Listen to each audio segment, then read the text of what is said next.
wenza umzekeliso. Molweni bazalwane. iBhayibhile lithi xa ithetha ngoYesu, Yesu ebengumuntu othandayo ukwenza imizekeliso.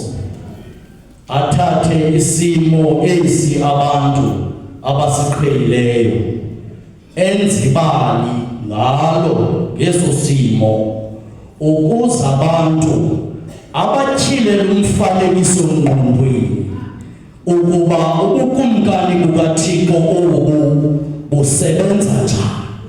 Nalapho Yesu wenza loo nto. Molweni bazalwane.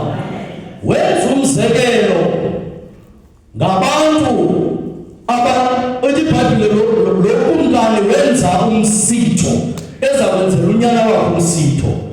Wakhupha abakhonzi bakhe ukuba bayebiza abamenyiweyo. Molweni bazalwane. Bokuyafunda imali iresponse yokuqala kwabamenyiweyo. iBhayibhile abavuma ukuza emsithweni. Molweni bazalwane.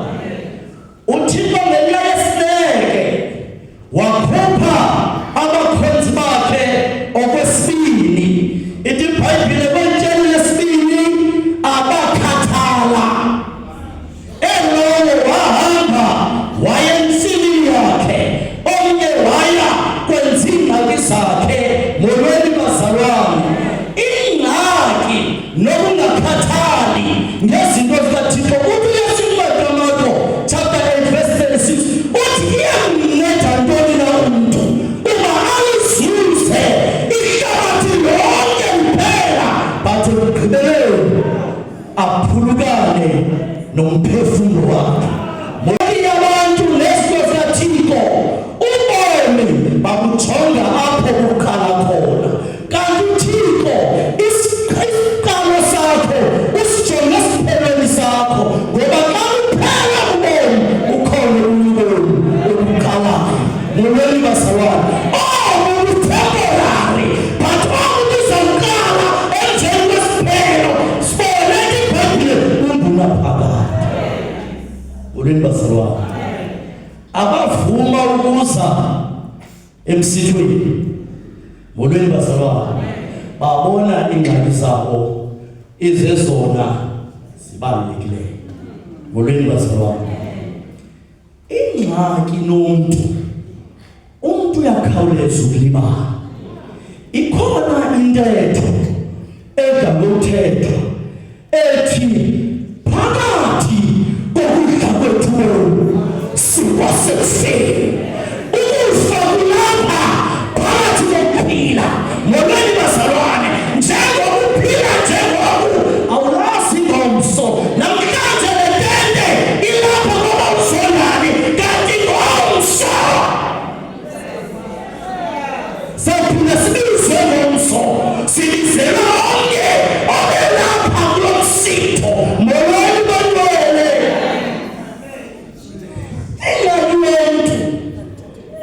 Molweni bazalwane. Lethi ngumuntu ibe nengxaki kwakwincwadi yeGenesis. Emveni kwe-accident yokuwa komntu esonweni, iBhayibhile kwadaleka into efanayo emntwini. Very strange. Umntu wafunda indlela yokuphila engekho ekukholeni kukaThixo. Very strange. Wafunda indlela yokuziphilela engekho kwi-presence kaThixo. The problem yokuphila without the presence of God. One, waphila umoya kaThixo emntwini. Two, waphila umoya kaThixo emntwini yaqila inhliziyo yomntu. Ukuba bekukhileza, I will show you eBhayibhileni that biblically bawumbali in the kingdom of God. Xa kone umuntu ingxaki funeka izolungiswa ngumuntu, ayilungiswa nguThixo. Xa kone umprofeti ingxaki funeka izolungiswa ngumprofeti. Xa kone isithunywa sesulu funeka loo ngxaki uThixo athume sinye isithunywa sesulu sizolungisa ingxaki elungiswe eyonakaliswe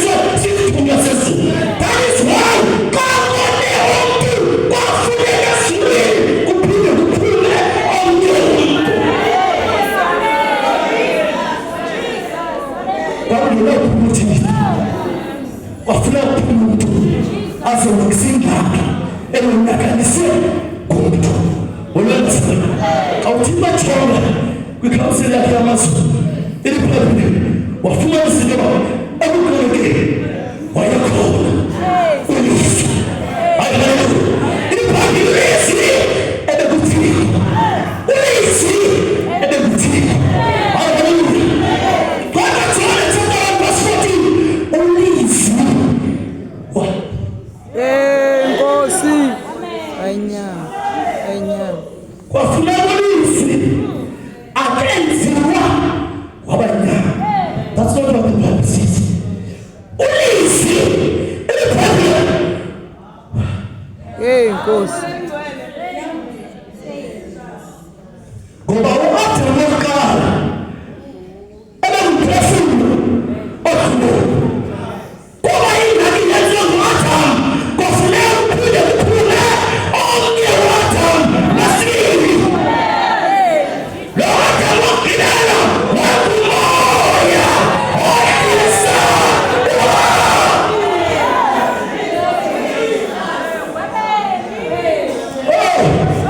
ixesha likho ngoba namhla ngaveste kwaba bamkele isibelo iliphambili kakhulu kwesa abakhohlakeleyo kwanamalungisa leyo ikhathi kusabo isabu yeso Nkosi suthona lentiliyo suthona lentiliyo ukhona umuntu okhutshelwe ukulungisa ingxaki zabantu isatshela kunjalo ngoba kalungaleli ubabakhohlakeleyo nawalungileyo Nkosi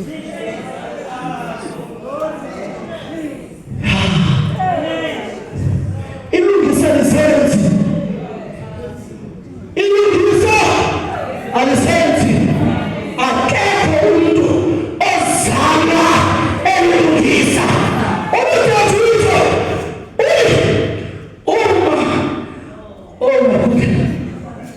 uma undikhalele ukugwileni ndasalela ukulini ngolwengasibana laa ntoni bata we've inherited we've inherited we've inherited sizalwa nayo le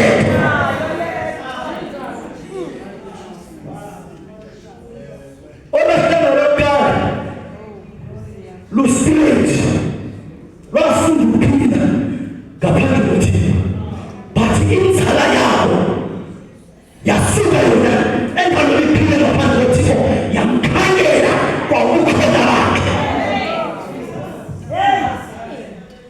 ababokuqala bazalwa ne-sickness but abesibili imibhedile bona sisiyatha ngoba sithi siyatha enhliziyweni yaso akekho uThixo Jesus Nkosi stop wasting time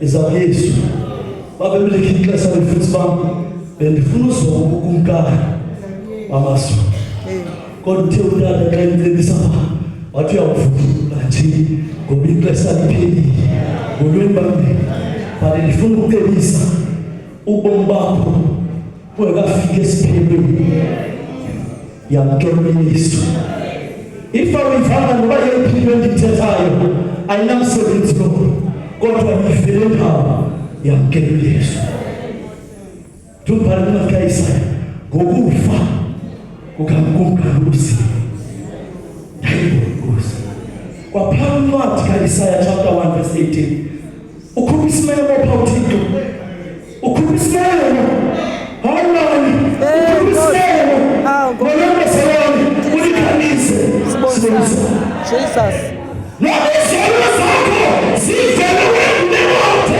ulinda uzihlapha sibekho khalisa sibonisane Jesus uthi uba ukhenava nawe into esilungileyo sengisa kodwa uba ithe alava nawe likhalisele ngoba uyava